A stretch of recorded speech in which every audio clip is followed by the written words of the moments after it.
Hey everybody, it's Mark, and today we are going to talk about why now, June 1st, 2023, is the perfect time to start setting your financial New Year's resolutions today, right? So most people think that, hey, come New Year's, I'm going to make a financial resolution, I'm going to be able to follow it.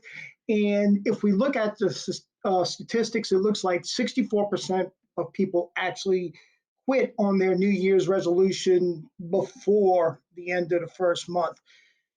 And that's just month one, right? So when we start talking months two, three, four, five, I mean, think about how many New Year's resolutions you have made and New Year's resolutions people have made and how many of them actually keep that.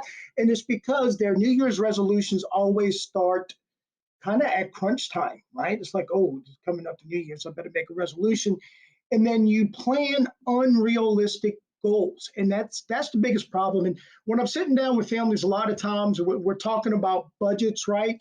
Uh, we tend to budget too hard. And the biggest failure of our New Year's resolutions is when it comes to budgeting, we budget really, really hard and we plan to just gut our way through it. And that is not going to work. So I kind of tell it, it's kind of like this, right? It's like, hey, I have no fighting experience, I have no boxing experience, but come the beginning of June, I'm going to fight Mike Tyson, right? And people are like, there's no way. You're going to get killed, right? And, oh, well, I'm just going to gut it through. And that's what you kind of do when you make these New Year's resolutions. And people go, you've never done this before. And you're like, well, I'm just going to gut it through, right? Maybe you might want to start off hitting a heavy bag before you actually step into the ring and get hit back. Or maybe you need to learn the small details, right, of how to throw a punch, or because you don't know his speed, you're not expecting his power, and you get hit and it's over with. And that's the exact same way it happens with New Year's resolutions, right? So what we're going to do is if you'll follow me when it comes down to budgeting. So kind of getting away from the whole financial thing and getting more into the budgeting aspect because it really starts today, right? You got to start it off like this. When it comes to budgeting, there's really, I can break it down into 15, 20 categories, right? And get all this minutia. But the problem is, it's so hard, it gets so overwhelming. So we're going to look at really the four things when we're running out of money and it's at the end of the month. There's four things that we usually think about: food, fun, bills, and debt. So if we just break our financial resolutions down into those four categories on getting better on budgeting, right? Food, fun, bills, and debt, you're going to have a lot more success. So where do I start off at? Start off at the one that's the most interesting to you. Don't start off with the one that's the hardest to achieve, right? What you want to do is you want to get an early victory. So it's June 1st. We know we made a financial New Year's resolution, right? We know that we have failed that financial New Year's resolution. You're a big boy. You're a big girl. There's nobody that says you can't start a resolution today, right? You don't have to wait for some arbitrary date like January 1st, right? It's June 1st. You're an adult. Do what you want to do. So let's make that resolution today. And let's pick one little thing. Okay, let's go food, fun, uh, budget, bills, and debt, right? Let's start off with the one that interests me most. Well, food.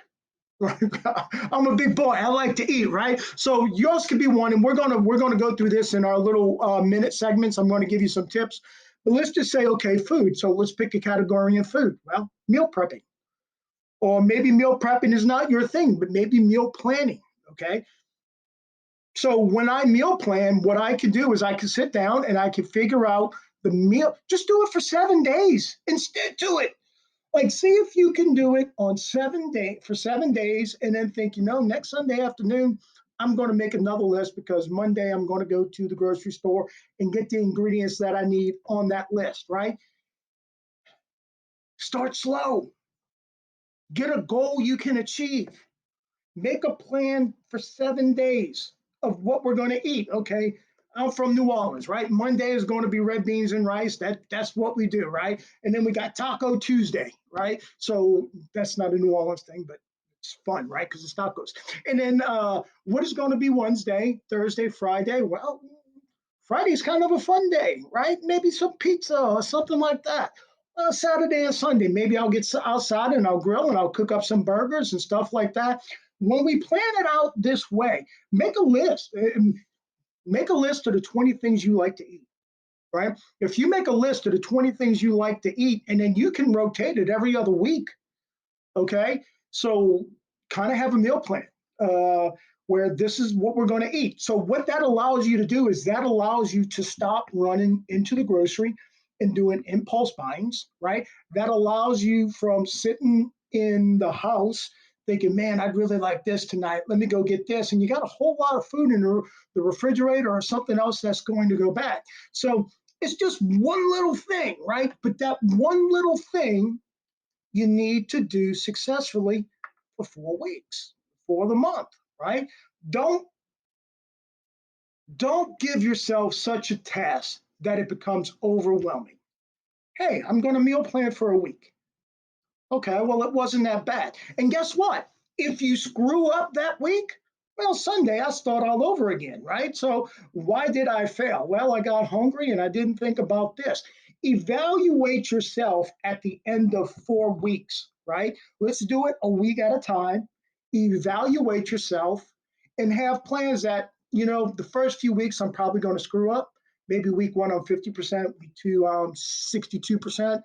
Week three, I'm hitting about 70, 75%. And by week four, we want to be hitting that A range, right? 90 to 100%, 90 to 100% of keeping that.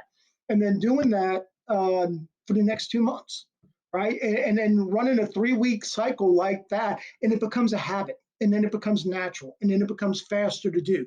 So let's do that. Let's start off our New Year's resolutions of why we're going to get better with our finances. We're going to give ourselves, because we're big boys and we're big girls, we're going to give ourselves a head start. Why? Because we can. Because there's nobody that's telling me I can't. Because the only person who's going to win in this situation is you, and you're the one making the rules. So why not load the rule book in your favor, right? So starting today, right? Because it's July 1st. No, it's June 1st. Sorry, June 1st. Too many months with J's in it. We're going to do that. We're going to set the goal of picking one of the four categories: food, fun, budgeting, and bills, picking one of those four, and then picking out one little area in those four that interests you. Next month, guess what? Well, maybe it's food, and maybe we want to try next month. We're going to keep our food going because we've been doing it for 4 weeks, but maybe next month we're going to try fun, right? And then seeing where I might be able to just tweak a few things in fun. You do that one little step at a time, one little step at a time, one step, one step, one step. By the time it becomes January and time for you to make your New Year's resolution, it's going to be a piece of cake because you've been making small resolutions year round. You've been learning the basics year round. You've been setting yourself up for success year round. Follow this, apply it, and then try to do it in your everyday lives. See how much difference it's going to make for you. So kind of different today. We'll get back into the finances, but budgeting is really, and when I say finances, I'm talking about investing and all that stuff, the fun, crazy stuff, right?